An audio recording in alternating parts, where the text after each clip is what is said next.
Well,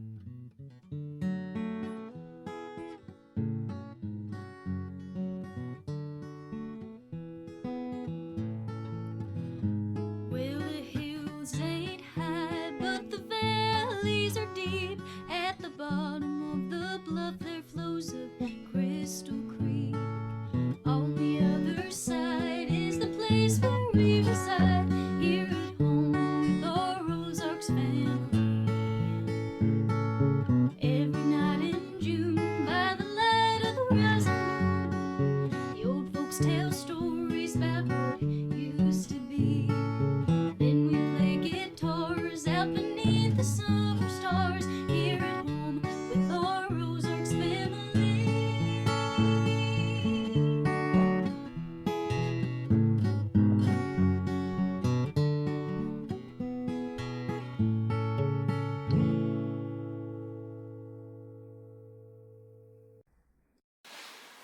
Hello, and welcome back to the Ozarkian Folk Chronicles, your place for all things Ozarkian, the profane, the profound, the preposterous, and the impressive. And tonight we are in Galena, Missouri, the one-time float fishing capital of the world, and also the one-time home of our patron saint, Mr. Vance Randolph. He really loved Galena. He didn't he? Did a lot of riding here. In fact, there was a lot more writing and artistic things going on. Right in Galena at that time? Yeah, I mean, it was, it's not as, I hate to say it because it's a wonderful little town. Oh yeah, I love Galena. But before the big lake, Table Rock, came in, it was a much more popular tourist destination. Right. Yeah. And not a writer's colony. We wouldn't go that far. No, but a lot of riders came down here. They're inspired by the beauty of the river. Right. And the hills. So yeah, and I love Galena. It's a quaint little town in Stone County, Missouri. I love Galena too. It's great. Yeah. Well, Curtis, this is going to be not only a very interesting episode, but it's also our second video episode. Thank you, Crystal. Yeah. Appreciate Crystal back to run the camera today. New camera. Brand new. Brand new. Still learning how it works. But that's not even what it makes it unique, because tonight on this cold December evening with a gorgeous full moon, we will be taking all of you with us out on the James River. Because this evening we're turning our attention to one of those deep-rooted practices that folks outside the hills rarely get to see up close or even at all, and that's fish gigging. Now, instead of us trying to lay this all out in advance, we're going to let someone who's lived this tradition, I would say an expert, tell about fish gigging in his own words. Yeah, that's right, Hayden. Tonight our guest is Jacob McIntosh. He's a seasoned fish gigger who spent plenty of cold nights reading the river currents by the glow of the bow lights on his Blazer fishing boat. It's a real riverboat. I love those things. They're got a Mercury jet motor on it and just built specifically for the river. And it's wider, right? It's wider, so it's more stable. More stable, yeah. And We'll I'm very take some excited. pictures of that. Yeah.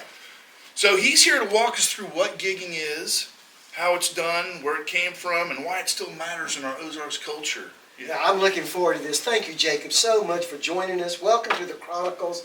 And why don't you start just by telling us about yourself and where you're from and your life here. All right. Well, thank you guys for having me. I love the podcast. Thank you. I went to school in Clever. I live south of Clever, between Clever and Hurley. I tell people I don't know I live in Possum Trot. Which is true. Is it true? I'm about 2.5 miles from the local Possum Trot store. Okay. My family, the farthest back we go is 9 generations, all basically right in the Union City area, the Golds. And other than my paternal grandfather, who's from California, we're all from right around the Springfield area. Very cool. Very good. Yeah. You say 9 generations? Yes. Wow, that's Yep. way back. Yeah. They kind of cheated a little bit. There's 3 brothers that came here out of Tennessee, and they didn't want to leave their dad at home. He's like in his 80s. Uh-huh. So they brought him here. Okay. Kind of like, almost like Granny Clampett on the Beverly Hillbillies. Yeah. So he's the first generation. Yeah, he is the first, He's but the first. he was an old man when he got here. Right, Yeah, right. right. That's good. Yeah. Well, very good. So Jacob, folks listening that don't know you yet, tell us how you first got into gigging, and who brought you into it, and what do you remember about those early nights on the water? Well, I first got into it, well, I guess first by hearing about it. I used to sit and listen to my grandpa. He has had all these stories about the river, and a lot of them were about gigging. And I didn't go till I was 14. And I first started to want to go. I was actually trapping with a friend from high school. We had a line on the James River. And we had come down over a shoal, and there was a dead sucker below the shoal. And I said, hey, somebody's been gigging in here. And he said, do you think the guys gigging in here bother our traps? And I said, I don't see why they would. Yeah. And I said, he was from Columbia, this friend. And I said, you guys trapped up there, did that not happen where you guys were at? And he said, no, they don't do that up there. And I thought, my grandpa's telling me this story, I figured everybody did this, everywhere. Yeah. And there's a guy from the same state, they don't do that where he's from. And I was like, that's pretty crazy. And I said, we got this old John boat, let's gig out of it like my grandpa used to. And that's when I started there. Well, I mean, you bring up some good points there. First of all, the trapping, that's really interesting as well. That's another outdoor sport of the Ozarks that we can get into sometime. But I bet, one of our greatest assets here in the Ozarks is our clear water streams. Yes, it is. And, the farther north you get and out in more agriculture, row cropping and different things, it's probably not clear enough. No, it's not. To see down and get fish. Yeah. So you talk about going out on the river.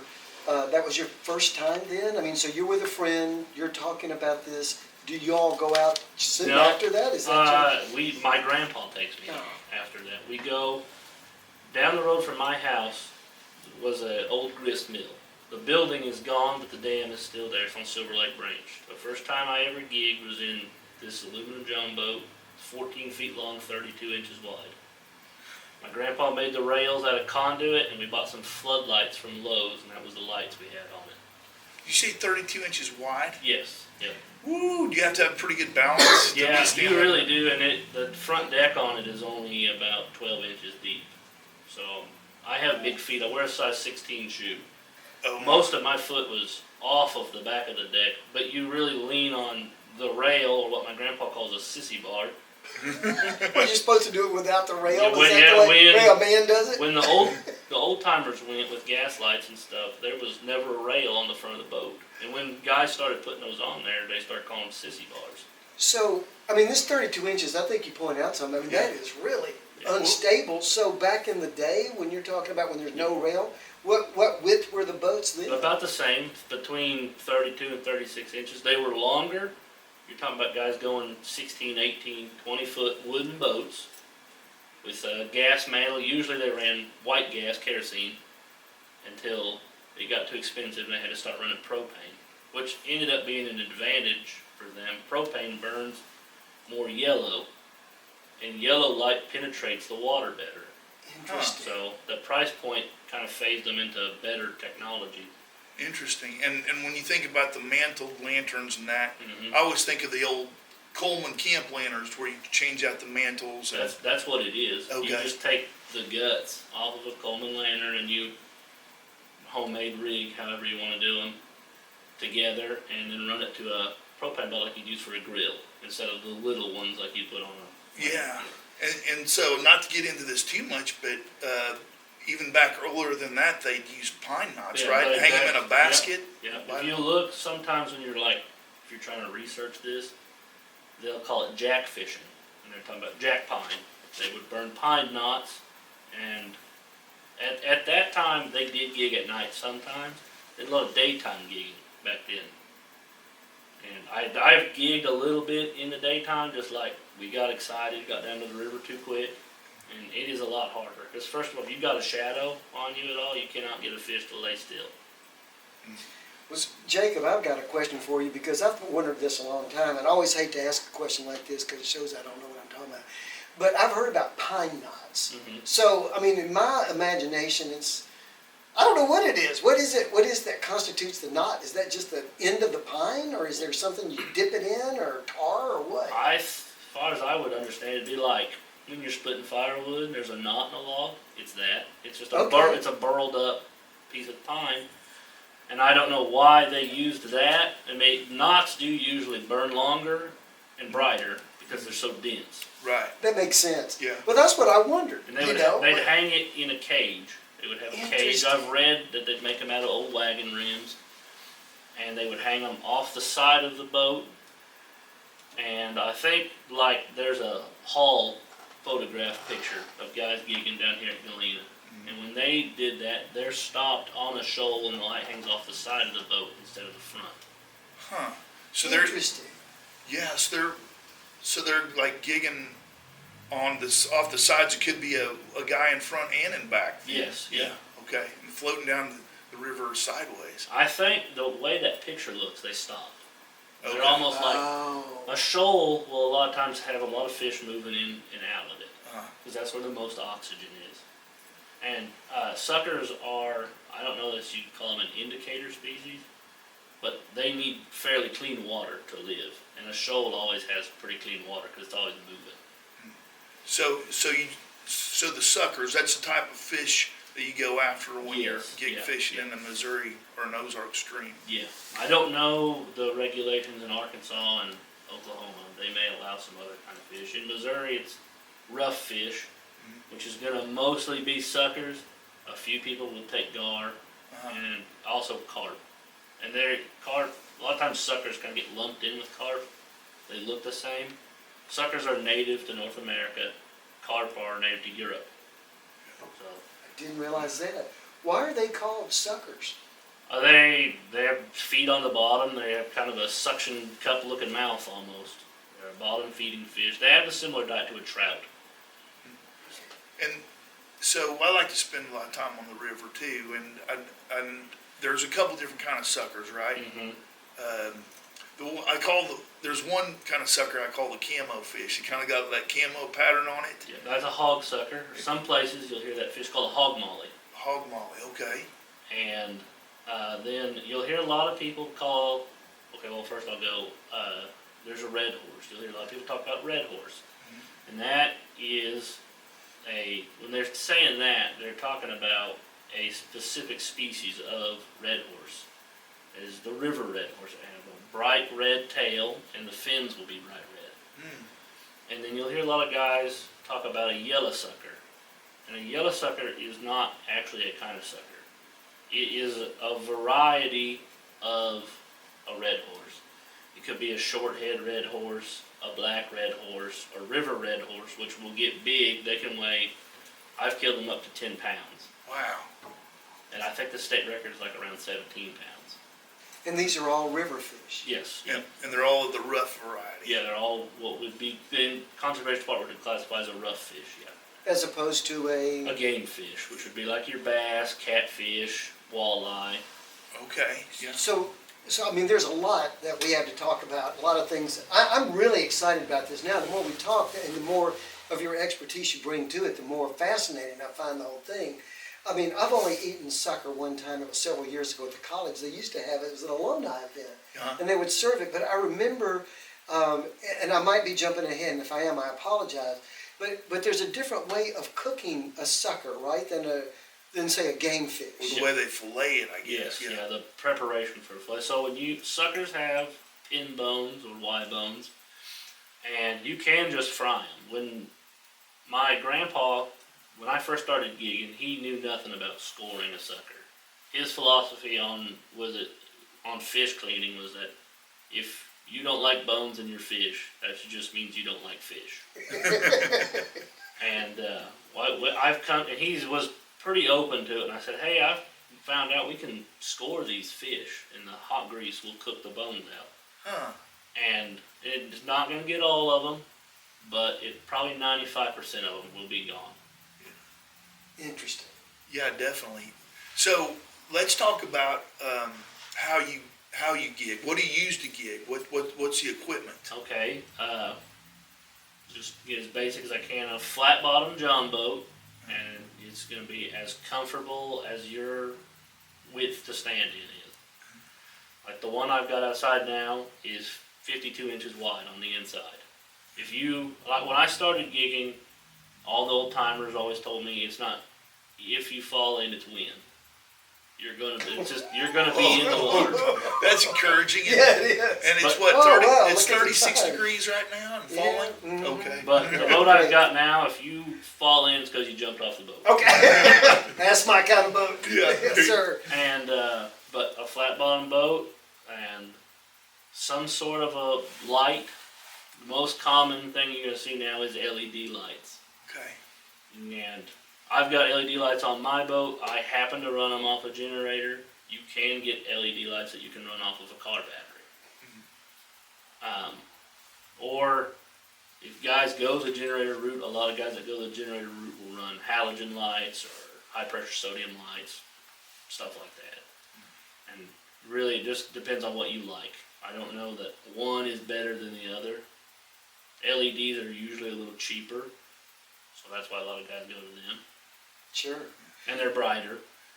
Hey, you know, the only gigging that I'm familiar with, the only gigging I've ever done, and that was a long time ago, was frog gigging, Yes. right? We'd eat the legs. I'm assuming that a gig is similar in some respects, but do tell us about that. Yeah, they're going to be, pretty similar with the exception that gigs to gig suckers are built a lot heavier duty. You can't go to Bass Pro right now. You can go to Bass Pro right now and get a gig that's labeled fish gig, and I'd be surprised if it lasts 30 minutes on any stream in the Ozarks. They're just not hard. Gigs that are made, you've got probably, I'd say 90% of your gigs now are machine cut. They're made on a CNC machine or a plasma table. But you still will find a few guys that hand make them. In this area, this is a bowling family gig. This one has had a rough life. Yeah. But this one's handmade by a guy, I believe, is from Crane. He's part of the Boland family. This is he's, I think, a third generation gig maker. His grandpa was making gigs out of train springs from the railroad. Interesting.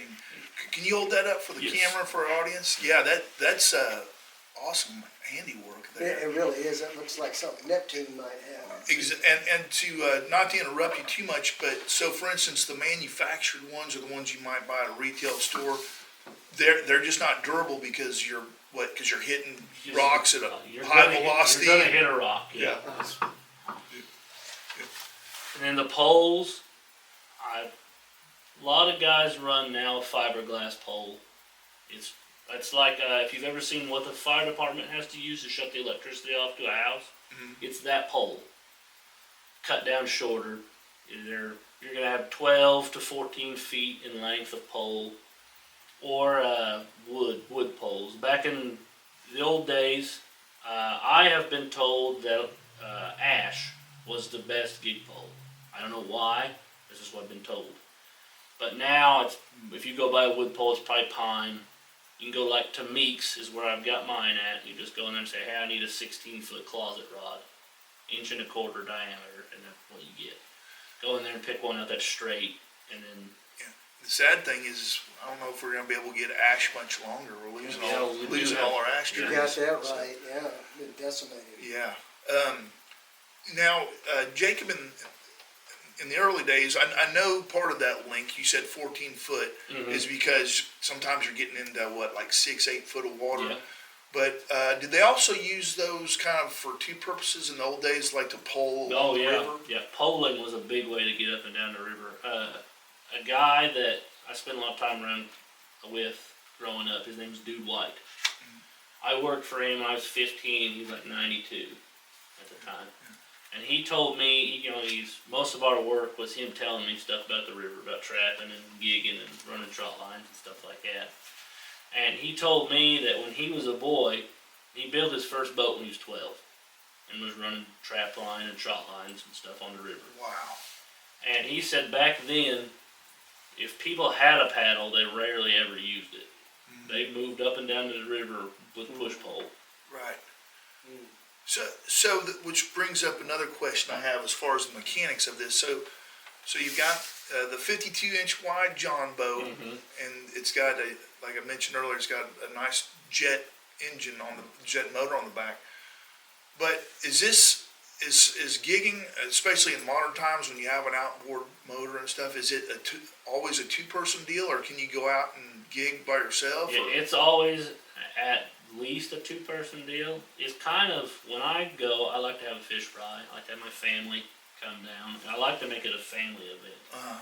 I'd say, obviously, in times past, it was not, but I like to do that. And a lot of people like to do that now. We usually, in October, do a fish fry for my birthday. We might feed 40 or 50 people.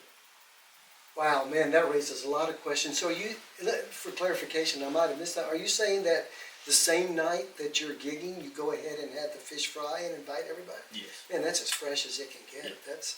Wow, that's great. How many suckers does it take to feed that many people? It just depends on how much everybody likes to eat fish. We've kind of figured that basically everybody eats 2 or 3 fillets. Some people eat more, little kids will eat less. And so you're looking 2-3 fillets a person. Okay. How many fillets? Plus potatoes, fried potatoes and onions. Sure. Cornbread and beans and. So I'm sure there's all different kinds of Yeah. fish, but what can you typically expect in terms of fillets from a fish? How many do you get from a? Well, if you kill a limit, your limit is 20 a person. Oh wow. So you're looking at 40 fillets right there. Off Gotcha. of one limit.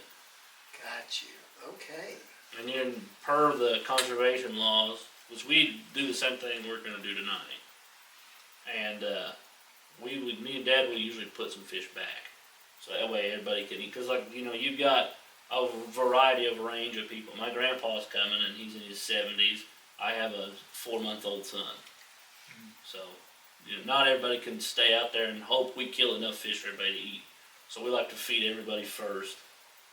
And then, now there is a lot of people. There's a lot of people who do it the other way. Right. I'd say that's the more traditional way. I've been down there.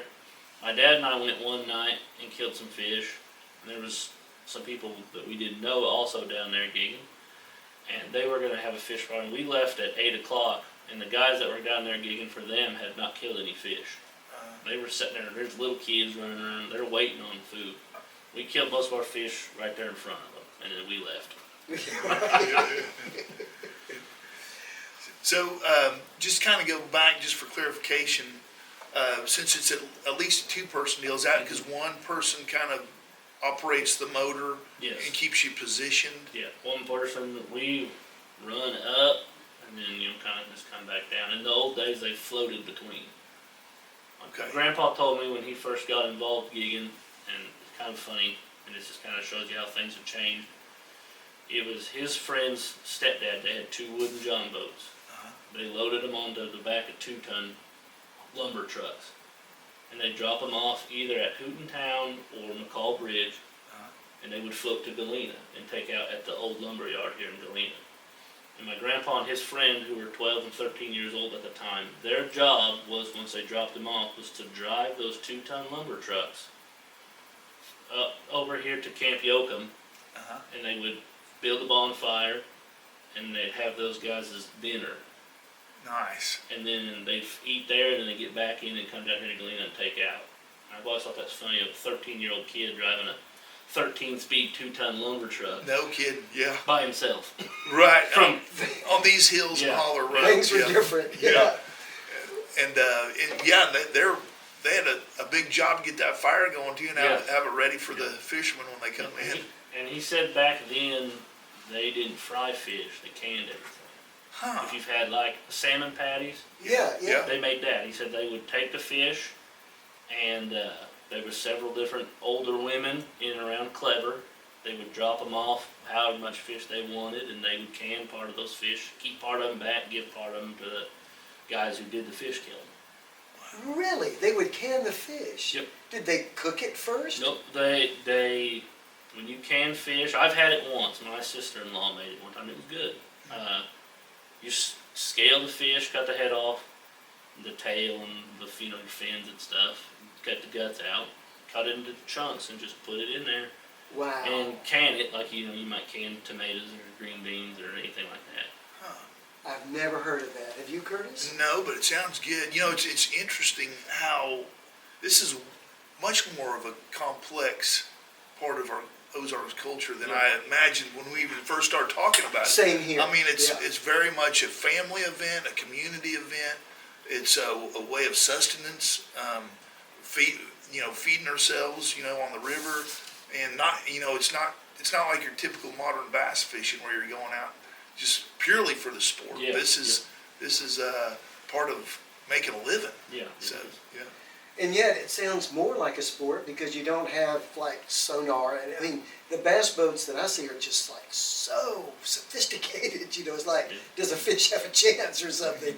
But it sounds like what you're doing is much more, correct me if I'm wrong, but it sounds like you were saying, Curtis, it's more traditional, it's more inclusive, but it sounds like a sport. It's actually interesting because Randolph wrote about that in this book. It's called Vance Randolph in the Ozarks.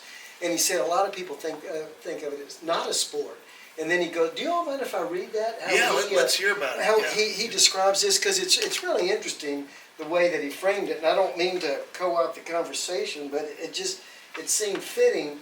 He says, a city sportsman imagines the gigger as drifting idly along, sticking his gig into the big fish as they rest on the river bottom and hoisting them into his boat.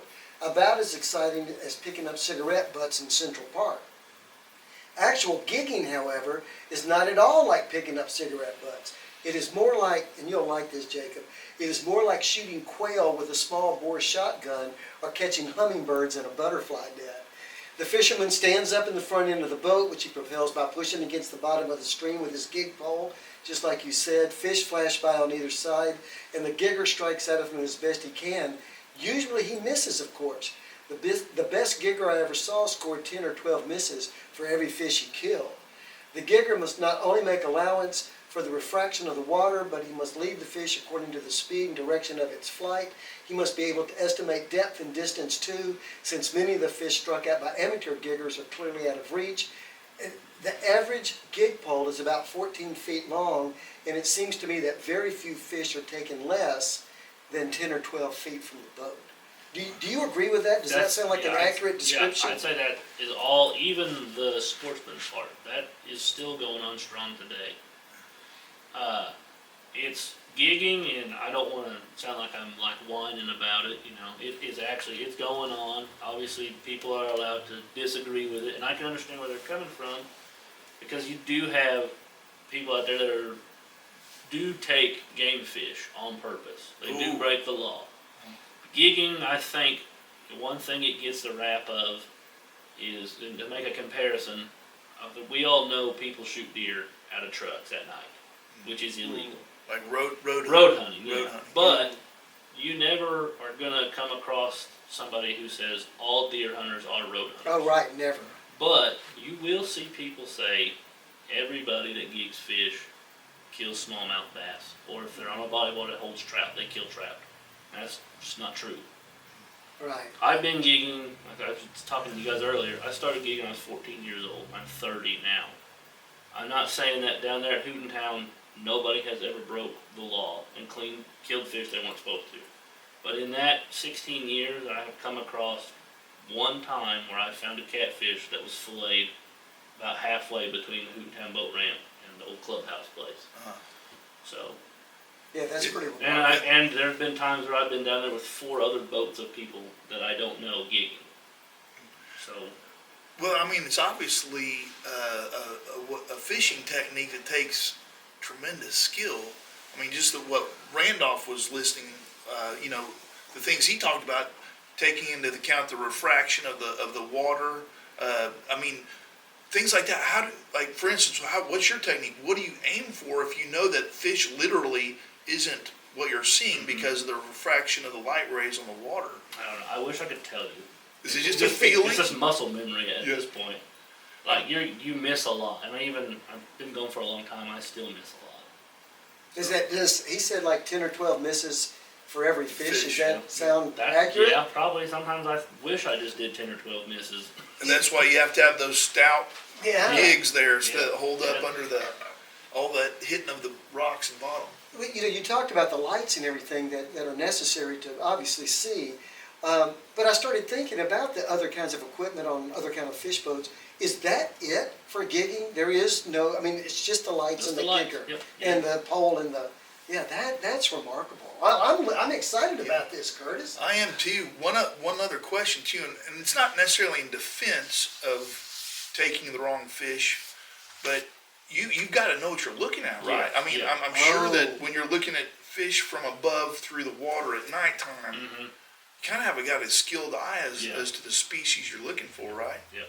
Hog suckers, like we talked about earlier, they obviously look way different than everything else. That's the camo fish. Yeah. Where problems can run is in the wintertime when a smallmouth bass gets real light, they're almost a yellow color. Well, that's what color a yellow sucker is. Oh. It's not 100% foolproof, but a lot of the times, suckers, especially if they've been gigged very much, will move when the light hits them. And a smallmouth will just almost always sit there. That's not guaranteed, obviously, but a lot of times if you're coming along and there's 10 fish in a group and 9 of them are moving and one of them's sitting by a rock, that one's probably a bass. Okay. Interesting. And the suckers they school, they run in schools. Yes, yeah. They are a schooling fish. The hog suckers, a lot of times you won't find them in a school during gigging season. And when they spawn in the spring, they'll school up. But they're hog suckers, you might just 2 or 3 here or there. Well, for someone who's never done it before, what is like the best advice you can give to a completely untaught, gigger? What would you say? What's the first piece of advice? Pin them to the bottom. Just hold them down. Yeah, just go. Don't worry about when you see guys that go and do it a lot of times they will just hardly hit the bottom. If they miss a fish, they'll hit the bottom. They're not sharp, but they're sharp enough. Yeah. I guess I'd describe them almost like a butter knife. Okay. They'll go into, you can hit a fish up off the bottom on the surface and go through it. But when a guy's learning for the first time, your best bet is to just hit the bottom hard rather than miss above him. Because that's a lot of people, especially when the water's deeper, they will misjudge the depth and they'll hit water. I mean, they'll be a foot above the fish and they'll think they've hit the bottom. And you'll just kind of almost see them fall forward. I can see how the guys would fall out of the boat before they had a sissy bar. I'm about to say, I'm glad we got that sissy bar. I don't have any problem using a sissy bar. I don't either. Yeah.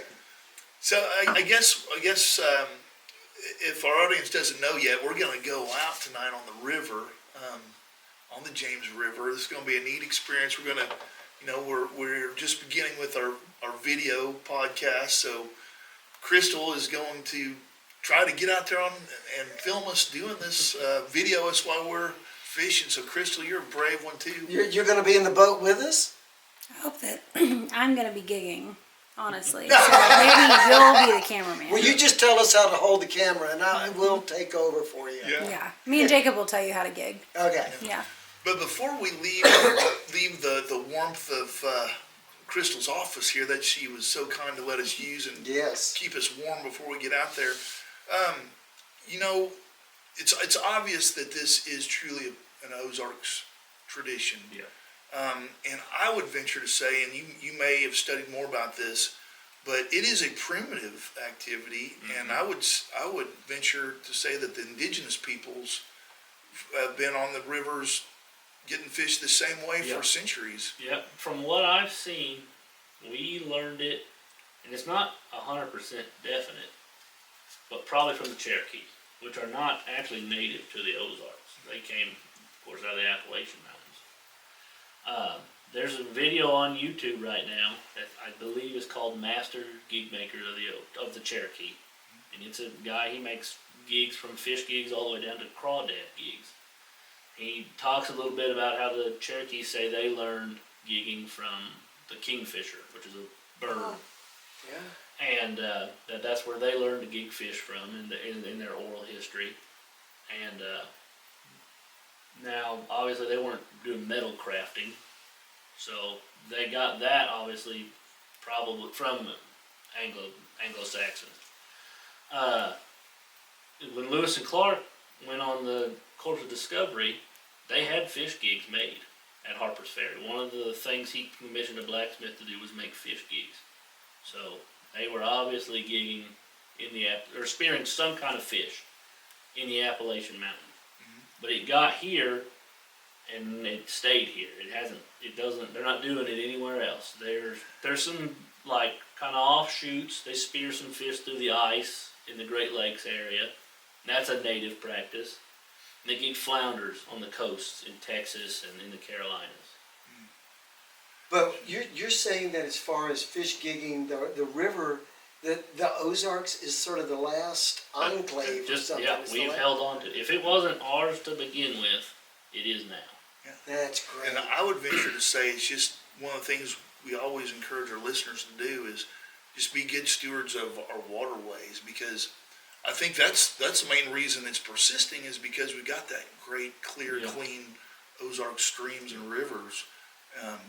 But, you know, a couple other things I just want to recap before we go in the great outdoors is, you know, it's not just taking the fish, it's like the other skills. You know, in our culture we've had, well, even out of Galena, the Barnes brothers, Charlie Barnes was famous for his John boat building. And then, as you mentioned, the Bolin family and the Bolin fish gigs. I know there's a couple of master gig makers over on the Current River. Yes, So it's a combination of so many things just for, you know, the fishing activity of gigging. Mm-hmm. And then you talk about, you know, the families that can the fish, and along with other goods out of the garden or whatever. It's neat. I think it's just neat that it's so much more than I expected it to be. Same here. I'm with you. I didn't realize that it was so cultural. Right? I thought it was just like isolated individuals. Clearly, this is something that belongs to us. And man, I got to tell you, I'm excited to go. Jacob, is there anything else that we need to know or that you would like to share about gigging before we go out, so that people know, you know, exactly what it is that's going on? I've got this. Just kind of, I've thought of a story that my grandpa told me, and I thought, because there's been a lot of facts, and then this, you guys' podcast is a Folk Chronicles podcast. Right, Yeah. that's right. I have, and as far as I know, original folk tales, not in any books that I know of. I've never seen it written anywhere. My grandpa told me, a guy that he was friends with told him this story. So, and my grandpa told it, this guy and my grandpa were great friends. His name's Dave Hare. He was from the Hurley area, like Mary Scott Hare. Right. Mm-hmm. So, Dave grows up pretty, obviously older than me, but pretty similar to me. He hears these stories from his dad and his uncle about gigging on the James River down near Galena. He finally gets old enough where he can go. And is on the way down to the river, his uncle and his dad are telling these stories about bears who live in the caves above the river. This is the 1950s. There's no bears. Okay. He's a little boy. He doesn't know it. And they hear something up in the brush. And his uncle says, Davey, there's those bears that we've been telling you about. They're up there. And Dave said that night he became the third man to walk on water. Jesus and Peter and Dave Hare. He said he stepped out of the boat in 6 foot of water in a pair of 6 buckle overshoes, which would be like a muck boot, a knee-high boot. And he said, my knees didn't get wet. That's great. That's a good one. Yeah, that is a good one.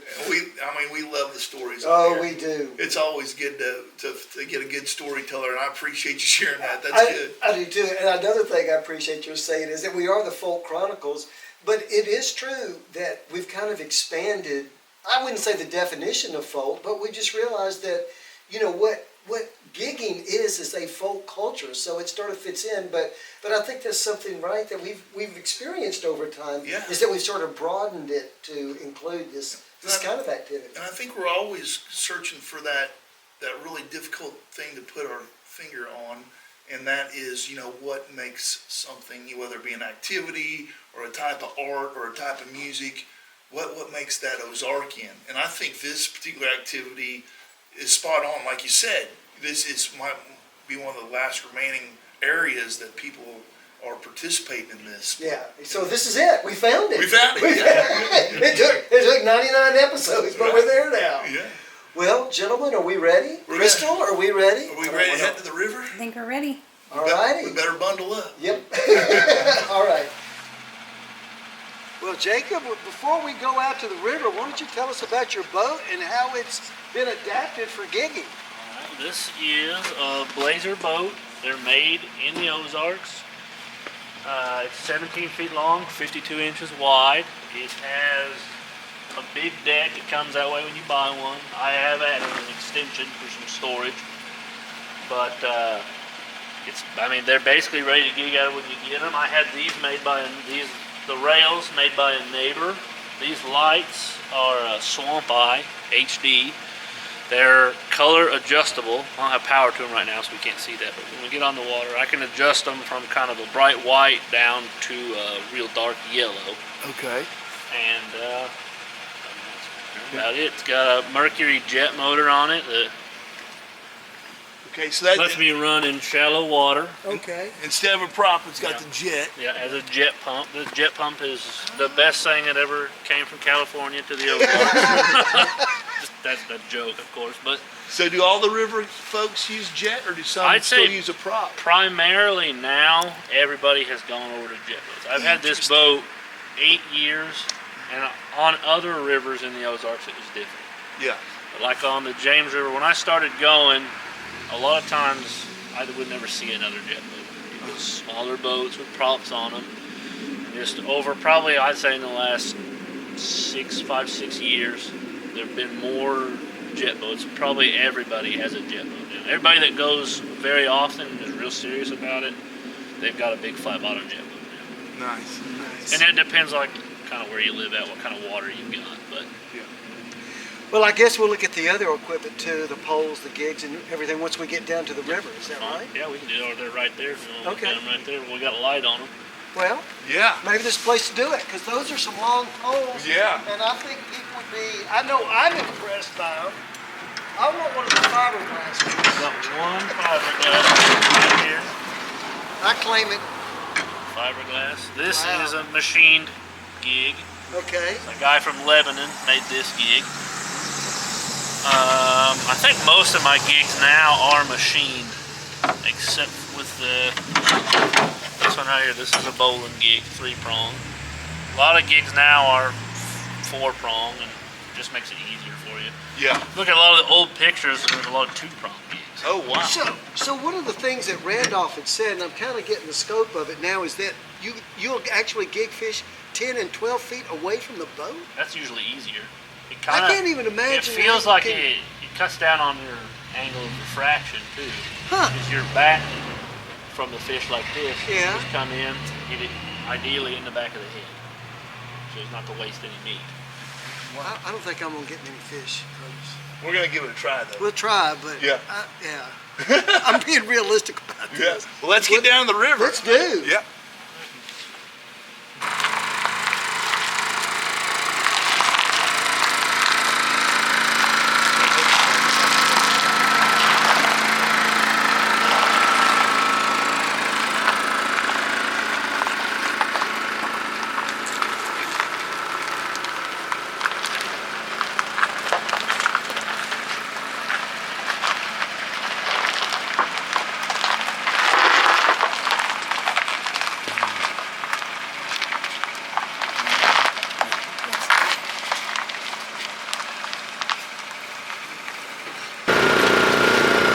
So Hayden, we're on the river.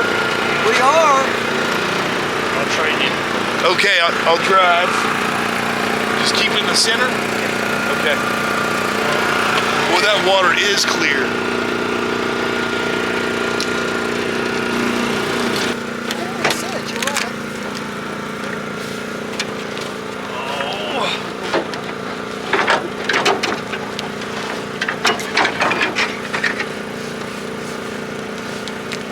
Brandon, you can find it.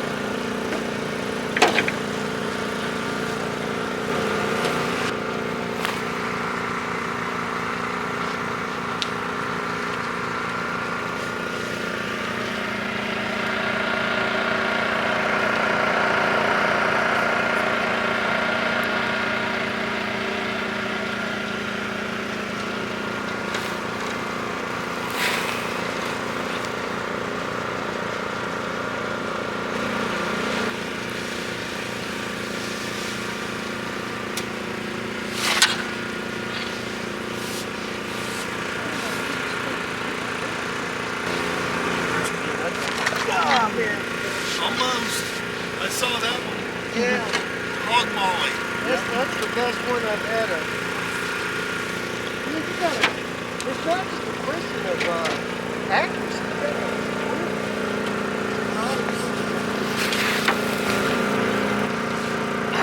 Curtis, get us over that way a little bit more.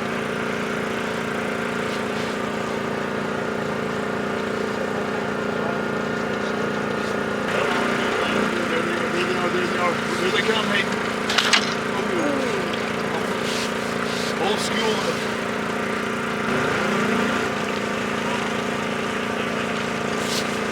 Oh, there it is. There it is. Oh, there he is. Yeah. He's a big one. Yeah, but he was too far out there. Crystal, you want to give it a try? Oh, just whenever. Yeah, let's do it now.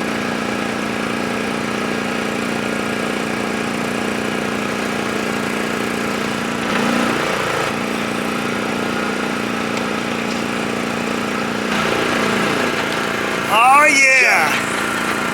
Got one. Nice job. Beautiful. Good job. Yes, sir. Another one. Woo. Good job. Wow. Your turn, Crystal. You can do it. That's pretty cool. Okay.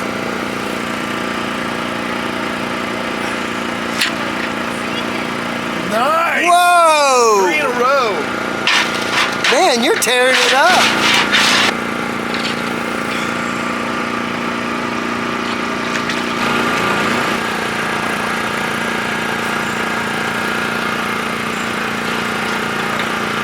Did you get him? That was.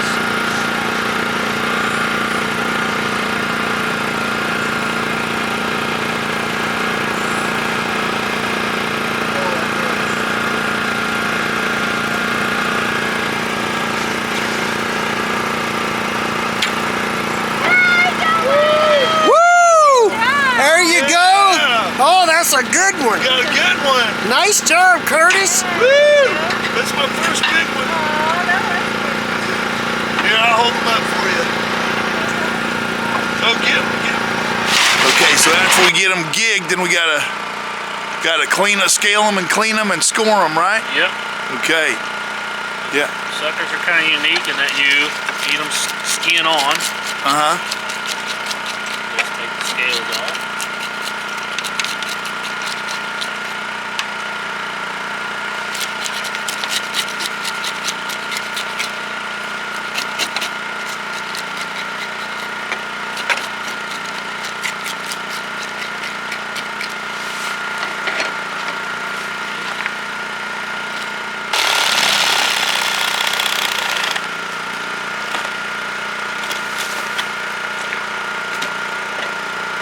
Just get 2 fillets out each side, right?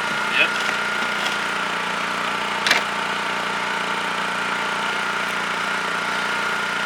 Come over here, we just do this. Okay. And this is the scoring you're talking about. Yep. Just take it. Skin side down.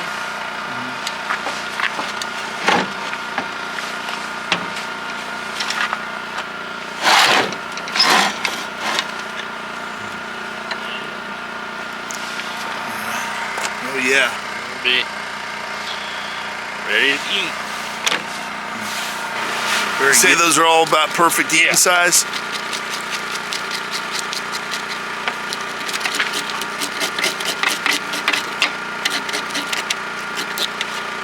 These are probably my favorite. I feel like a hog sucker makes the most meat. They're thicker. You got a little more meat on them than like the red horse? Yeah, like if you killed a red horse that was this same size, this would make more meat. It just kind of, we don't have one to compare, but they're thicker than meat through here. Or a red horse is a skinnier fish. Yeah.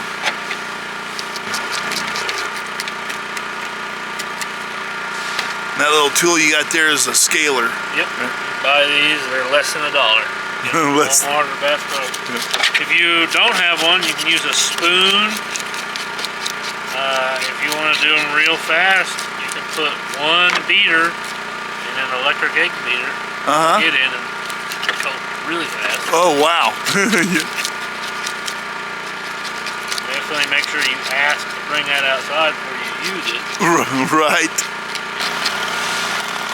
How many suckers you think you filleted over the years? I have no idea. Thousands, probably. Fed a lot of folks, though, huh? Yeah. That's the good part. Jacob, what's the purpose of leaving the skin on one side of the fillet? When you score them like that, the way that works, here in the middle, it'll go completely through the skin, but it'll be held together on the end. Oh. The skin just helps hold it together. Gotcha. That makes sense. All right. So, Wow. all right. Wow, Jacob, this is amazing. Telling her it's all health food tonight. So Jacob, we got some suckers here, Yeah. and we're on the shore, the bank of James River. Yep. And tell us about this process here. Well, they're clean. All we do is bread and fry in hot oil. All right. Is that cornmeal that you bread with? This is a store-bought meat. It's called Mad Jack. Mad Jack's. It's out of Kansas City. That's not why I have it. I had it once before and it was really good. And I found out where it comes from. And I just happened to cross some of it at a store in Ozarks. But normally we use that Louisiana fish fry batter. Yeah. We have mixed our own in the past. And it's good, but it's a lot easier just to tear a bag open and pour it in. Absolutely. And then we've got spiral cut potatoes. Oh, yeah. That's fancy. How'd you do the spiral? Oh, we have a spiral cutter about this off Amazon. Okay. And That's a good one. yeah, it's, I don't know, we just do it. We could just buy store-bought French fries, but there's something nice about cutting up spiral cut potatoes and eating them. Yeah. And the bow lights on your boat. Yeah, Well, the lights on my boat. they serve two purposes tonight. Yeah, they're good Catching for and cooking. catching, cooking, cleaning. They do everything, and then like I said, we good health food tonight. Right, That's right. Off on the boat. What kind of oil do you use? Yes, it is vegetable oil. We Don't ask questions you don't want to know, Hayden. I want to know. I want to know. We have protein and we have a starch we've here. talked about buying lard and frying in lard. My grandpa said when they were going back in the 70s, they had a cooker that was 2 electric ranges off a stove. Yeah. And they had a guy that worked at Paul Mueller's that was clever. He built a stainless steel tank that set on top of them. And he said they just put a bunch of lard in there and cook everything all at one time. Huh. Yeah. Very good. Looks yummy. You guys have a preference on how you like your potatoes cooked? You like them more So crunchy? less- Jacob, here's the finished product, huh? Yeah. It looks delicious. Sucker and potatoes. Yeah. Yeah. Well, Let's try some. yeah, that's what I'm saying. Do we need to have a ritual? I don't think so. I think Okay. we just need to eat it. Yeah, go ahead and eat. Sounds Okay. good. Potato over here. You haven't tried the sucker fish yet? You're gonna love it. How is it, Hayden? Excellent. Still steaming. Yeah, I love fish. that. Yeah. Such ambiance on your fish over there. Fresh fried fish goes good against the 27-degree nighttime weather. It'll warm you right up. Good job, Jacob. Thank you, guys. Yeah, Good. it's good. excellent. All right. With our, what was the batter called? Mad Jack. Mad Jacks. Mad Jacks out of Kansas Mad City. Jacks, we're looking for endorsement here.